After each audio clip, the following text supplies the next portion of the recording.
How's it going, everyone? Welcome back. We're going to go through these hives and see where they are at and how they're doing. Haven't been in here in a while for these girls. See if they need a food, do some simple hive checks. Hope everybody's bees are doing good out there, all the beekeepers. They've got them really stuck up.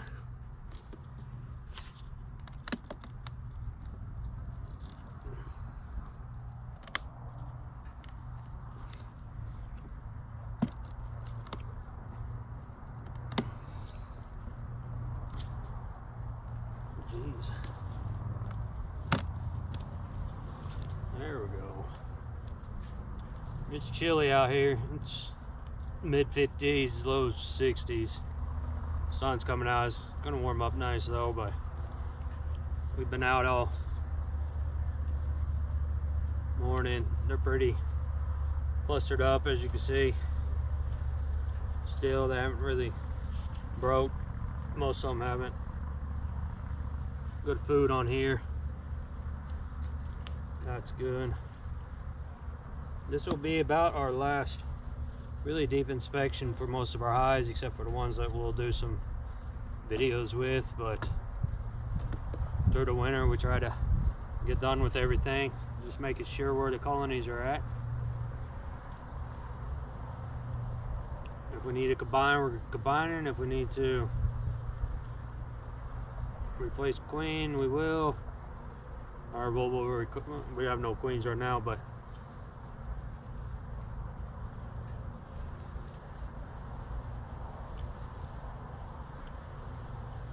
she has eggs through here, then some emerging bees right here coming through, but she's backfilled this with eggs. It looks pretty nice.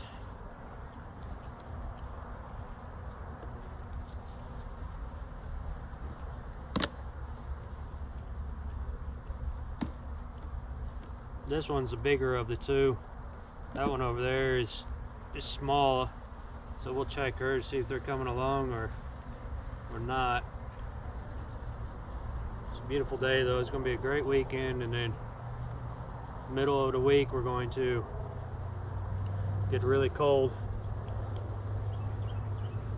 So here's a nice little patch of brood right here. There's larvae all down through here, and then she has food surrounding it. So she has all her food backfilled up here. And then her brood nest is here. They're keeping it right in the middle where we like it. This side is the same thing. It's just young larvae in here. So those are nice little winter bees. They're still going. Just small clusters right now.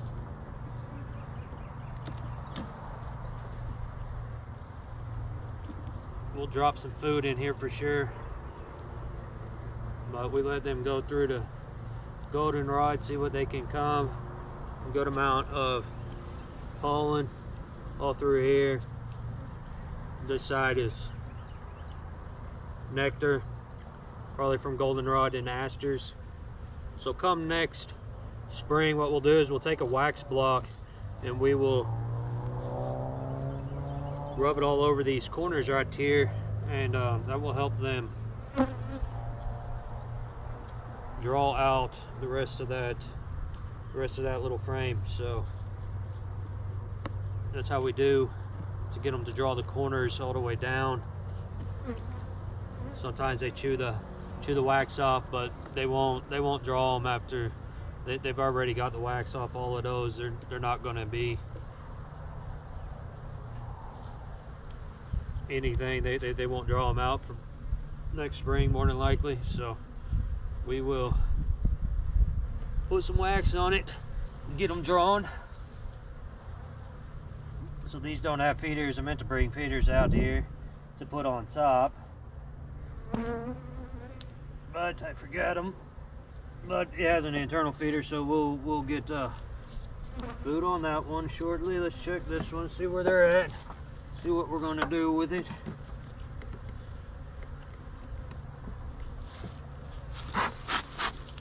I think they do a little better feeding from the top than on the sides when the days start getting shorter and the nights start getting cooler.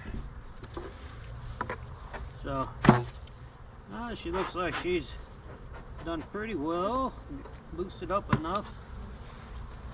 Let's check her out, see where she's at. She was really small. It might just be active awake right now, but we will see. They will definitely need food. It feels like this one doesn't have anything. Yep, that one's dry. So they will need food.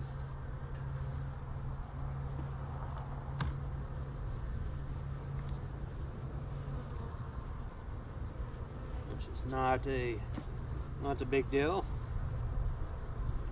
She has a swatch of food here, capped honey, old ones. The same way with back here on this side right here.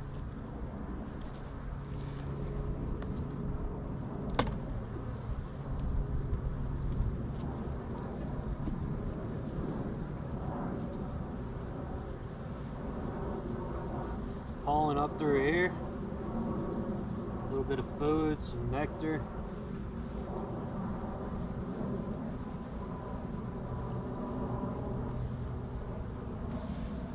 Trapped honey right here, some nectar. She's a little bit of emerging brood right here.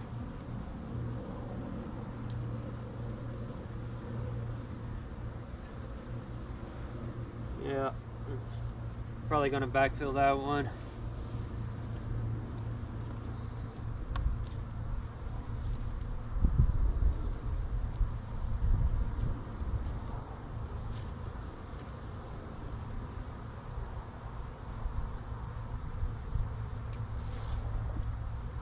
Brood through here, capped brood. She has larvae through here, all the way down. A little bit of eggs. Some food in the corner. There's her honey right here. Little brood cluster right here. See some larvae as well.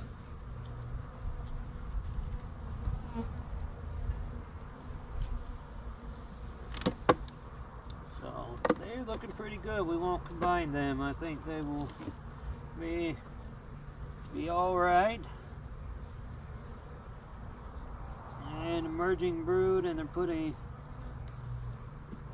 some emerging brood down through here. It's just very sporadic right now, and they are backfilling it with some nectar. And they got honey right here capped and nectar along the side. So now there it is with food. She is looking good, so we'll go ahead and feed both of these girls up as well.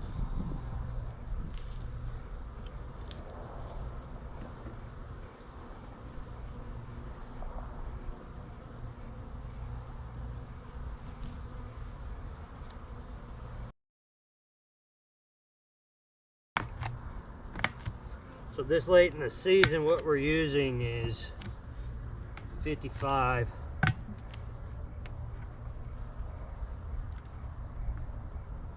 HFCS, which is high fructose corn syrup. 55, it's really thick,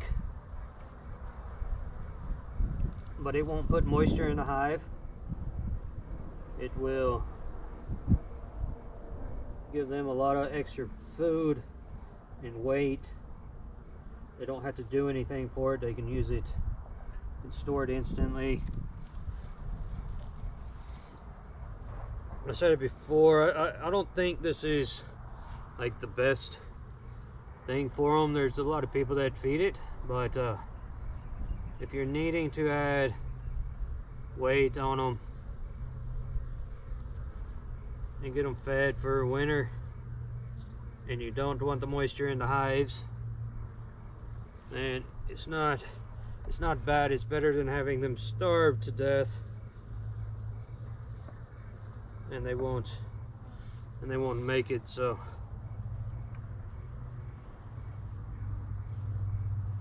but I wouldn't recommend using it all the time, but I do know operations that do. If you're gonna use a thick syrup, I prefer the Pro Sweet that Man Lake makes, and it's a blend of, I don't know really what it's a blend of, but I believe that it's a lot of half 55 and half sucrose is what I believe it is.